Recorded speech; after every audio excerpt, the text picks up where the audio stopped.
Chemical hair டைக்கு bye சொல்லிட்டு natural hair டைக்கு ஹை சொல்லுங்க. அமோனியா சல்ஃபேட் பிபிடி இல்லாமல் தயாரிக்கப்பட்ட ஜிகே நேச்சுரல்ஸோட natural black hair dye. Governor அதிகபட்சம் ஒரு மாசம் தான் டைம் உங்களுக்கு.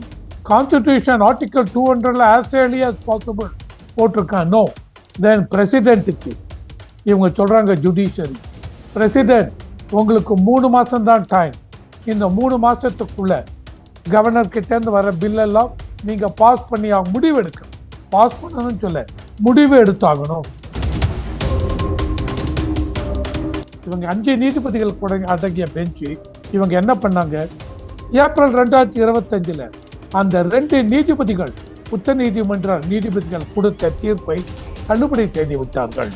கான்ஸ்டிடியூஷனல் கோர்ட் இந்த நீதிமன்றங்கள் பிரசிடென்ட்டுக்கோ கவர்னருக்கோ டைம் லைன் ஃபிக்ஸ் பண்ண முடியாது. இவங்க ஆர்டிகல் 142 இன்வாக் பண்ணி அந்த 2 நீதிபதிகள் அடங்கிய பெஞ்ச் தமிழ்நாடு 10 பில்லை பாஸ் பண்ணது அன்கான்ஸ்டிடியூஷனல் அப்படின்னு சொல்லிட்டாங்க.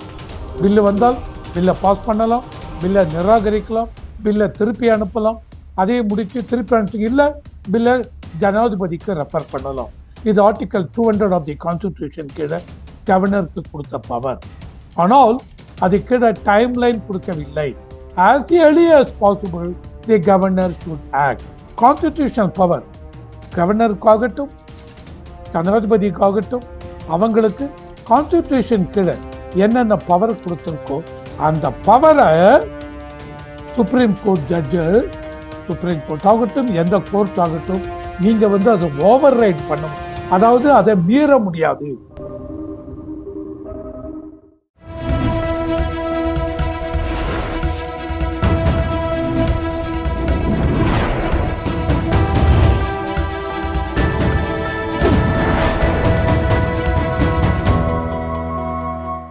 சேனல் 5 தமிழ் நேயர்களுக்கு வணக்கம். இன்றைய நேர்காணலில் நம்மோடு பேச இருப்பது அரசியல் விமர்சகர் ரவிசங்கர் சார் அவர்கள். சார் வணக்கம் சார்.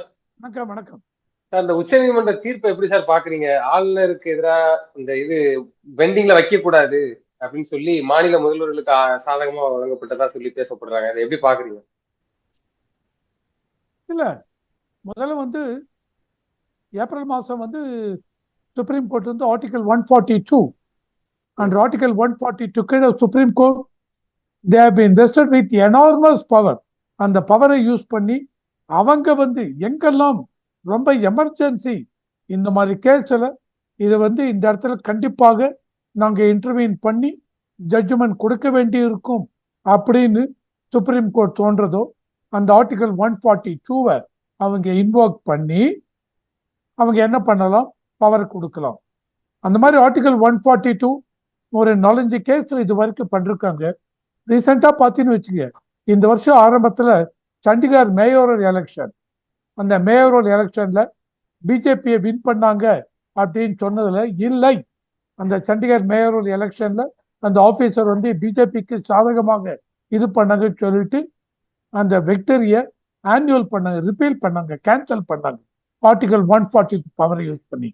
அதே ஆர்டிகல் 142 பவரை யூஸ் பண்ணி தமிழ்நாடு கவர்மெண்ட் இவங்களுக்கு போட்டிருந்தாங்க சுப்ரீம் கோர்ட்டுக்கு, இந்த மாதிரி கவர்னர் தேவையில்லாம நாங்க அனுப்பிச்ச 10 பில்ல பெண்டிங் வச்சிருக்காங்கன்னு சொன்னதுக்கு ஆர்டிகல் 142 சுப்ரீம் கோர்ட் இன்வாக் பண்ணி அவங்க என்ன பண்ணாங்க, நீங்க இவ்வளவு நாள் பெண்டிங் வச்சிருக்கீங்க, உங்களுக்கு ஆர்டிகல் 200 கீழே பவர் கொடுத்துருக்காங்க, பில்லு அங்கேருந்து வந்ததுனால் under the advice of the ministry நீங்க ஆக்ட் பண்ணணும். பட் நீங்க ஒரு டிசிஷன் எடுக்கிறீங்க, பில்லை பாஸ் பண்றீங்க இல்லை ரிட்டர்ன் பண்றீங்கனால் as early as possible அப்படின்னு கொடுத்திருக்க கான்ஸ்டிடியூஷன்ல ஆர்டிகல் 200 கீழே as early as possibleங்கிறத இன்டெஃபினட்டா நீங்க டிலே பண்ணக்கூடாது. இந்த தமிழ்நாடு அரசாங்கம் 10 பில் அனுப்பிச்சாங்க. 10 பில்லு ரிலேட்டட் டு யூனிவர்சிட்டி, அந்த யூனிவர்சிட்டிஸ்க்கு வைஸ் சான்சலரை நியமிக்கிறது. அந்த 10 பில்லையும் இனார்டினேட்டா நீங்க டிலே பண்ணதுனால நாங்க எங்களுக்கு கீழே இருக்கிற ஆர்டிகல் 142 எங்களுக்கு கொடுத்த பவரை யூஸ் பண்ணி அந்த 10 பில்லையும் நாங்க பாஸ் பண்றோம் அப்படின்னு சுப்ரீம் கோர்ட் பாஸ் பண்ணாங்க. இதை எதிர்த்து தான் பிரசிடென்ட் மர்மு ஆர்டிகல் 143 அந்த ஆர்டிகல் 143 கீழே கொஸ்டின் பண்றாங்க இவங்க சுப்ரீம் கோர்ட்டை. சுப்ரீம் கோர்ட் என்ன கொஸ்டின் பண்றாங்க அப்படின்னா ஒரு 11 கொஸ்டின் போட்டாங்க. அதுல இம்பார்ட்டன்ட் கொஸ்டின் என்ன அப்படின்னா, நீங்க ஜுடிஷியரி நீங்க வந்து இந்த மாதிரி டைம் லைன் ஃபிக்ஸ் பண்ண முடியுமா? என்னன்னு கேஸ்ல ஜுடிஷியரி நீங்க வந்து நான் என்ன முடிவு பண்ணணும், என்ன கேஸுக்கு என்கிட்ட வர பில்ல நான் பாஸ் பண்ணணுமா வேண்டாமா அப்படின்னு உங்களை நான் கேட்கணுமா? உங்களுடைய instruction is it binding honour அப்படின்னு ஒரு 11 கொஸ்டின் இல்ல இம்பார்ட்டண்டா 3 கொஸ்டின் நீங்க எங்களுக்கு டைம் லைன் கொடுக்க முடியுமா?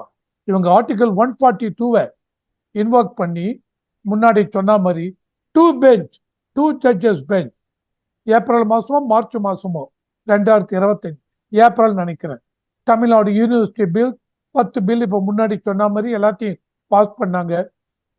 பாஸ் பண்ணும்போது என்ன சொன்னாங்க அப்படின்னா அந்த 2 ஜட்ஜஸ் பெஞ்ச் கவர்னர் அதிகபட்சம் 1 மாசம் தான் டைம் உங்களுக்கு.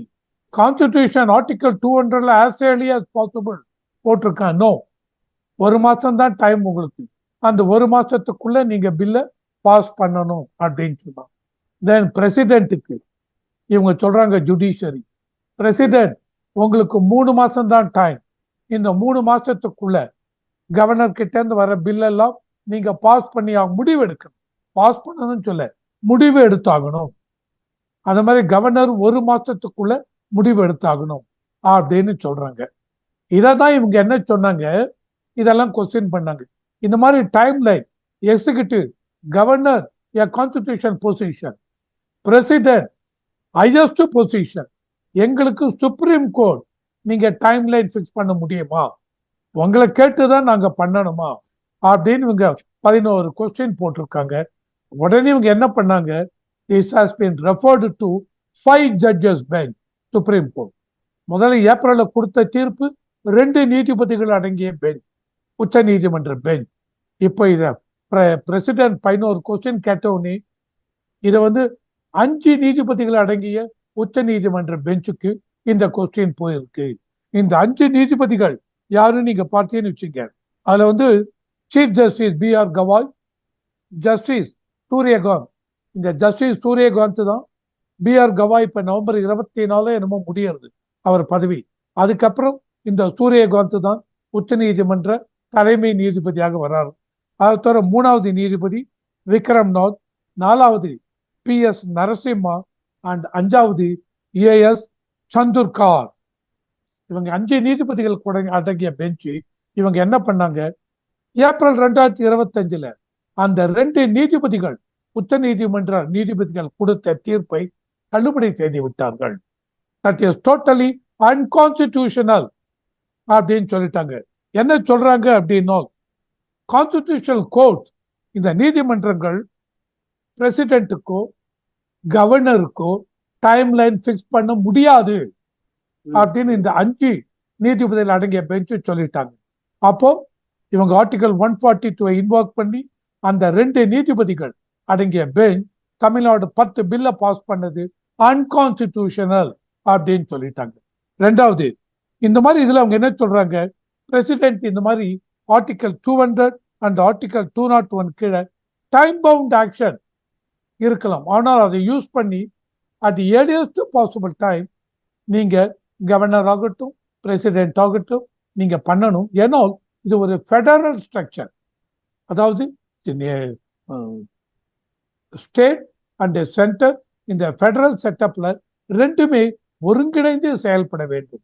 அதனால காலதாமதம் தேவையில்லாம ஏதாவது நீங்க பாட்டுக்கு இந்த மாதிரி காலதாமதம் செய்தீர்கள் என்றால் அது வந்து அந்த ஸ்டேட்டுடைய உண்மையான இதை பாதிப்பை ஏற்படுத்தக்கூடும். அதனால கூடிய வரைக்கும் இதை வந்து எவ்வளவு சீக்கிரம் முடியுமோ பார்த்து, அதான் கான்ஸ்டிடியூஷன்ல ஆர்டிகல் 200 ரெஃபர்ஸ் டு வாட் கவர்னருக்கு என்னென்ன பவர் இருக்கு. பில்லு வந்தால் பில்லை பாஸ் பண்ணலாம், பில்லை நிராகரிக்கலாம், பில்லை திருப்பி அனுப்பலாம், அதே முடிச்சு திருப்பி அனுப்பி இல்ல பில்லை ஜனாதிபதிக்கு ரெஃபர் பண்ணலாம். இது ஆர்டிகல் 200 ஆஃப் தி கான்ஸ்டிடியூஷன் கீழே கவர்னருக்கு கொடுத்த பவர்.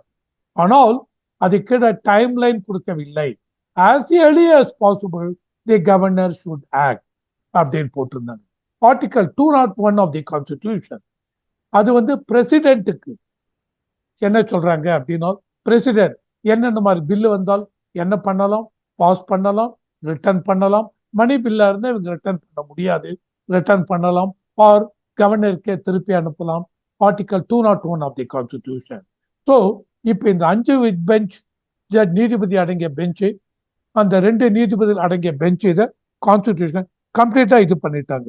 அண்ட் மூணாவது என்ன சொன்னாங்க, செக்ஷன் 1 ஆர்டிகல் 142 அதை இன்வால்வ் பண்ணி அந்த 2 நீதிபதிகள் அடங்கிய பெஞ்ச் அவங்க என்ன பண்ணாங்க, நாங்களே அந்த 10 பில்லையும் பாஸ் பண்றோம் அப்படின்னாங்க. அதை இந்த 5 நீதிபதிகள் அடங்கிய பெஞ்ச் அந்த மாதிரி பாஸ் பண்ண முடியாது.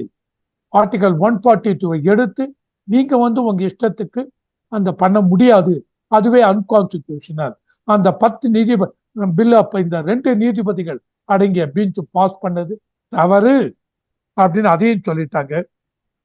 அண்ட் கான்ஸ்டிடியூஷனல் பவர் கவர்னருக்காகட்டும் ஜனாதிபதிக்காகட்டும் அவங்களுக்கு கான்ஸ்டிடியூஷன் கீழே என்னென்ன பவர் கொடுத்திருக்கோ அந்த பவரை supreme court judges, supreme court ஆகட்டும் எந்த கோர்ட் ஆகட்டும், நீங்க அதை ஓவர் ரைட் பண்ண முடியும். அதாவது அதை மீற முடியாது. அவங்களுக்கு கொடுத்த பவர் அதை மீற முடியாது அதையும் சொல்லிருக்காங்க. அதே சமயத்தில் இவங்க என்ன சொல்றாங்க, கவர்னர் எவ்வளவு சொல்லிட்டோம், உங்க இதை நாங்க தலையிடக்கூடாது, இந்த 2 நீதிபதி அடங்கிய பெஞ்ச் பண்ணது அன்கான்ஸ்டிடியூஷனல் தவறு. அதே சமயத்துல கவர்னர் நீங்களும் இன்டெஃபினட்டா பில்ஸை வித்ஹோல்டு பண்ணக்கூடாது, பண்ணாதீங்க. ஆனா டைம்ல பிக்ஸ் பண்ணவில்லை, நீங்கள் இன்டெஃபினட்டா வித்ஹோல்டு பண்ணாதீங்க அப்படின்னு சொல்றாங்க. இது இதுதான் முக்கியமான இது.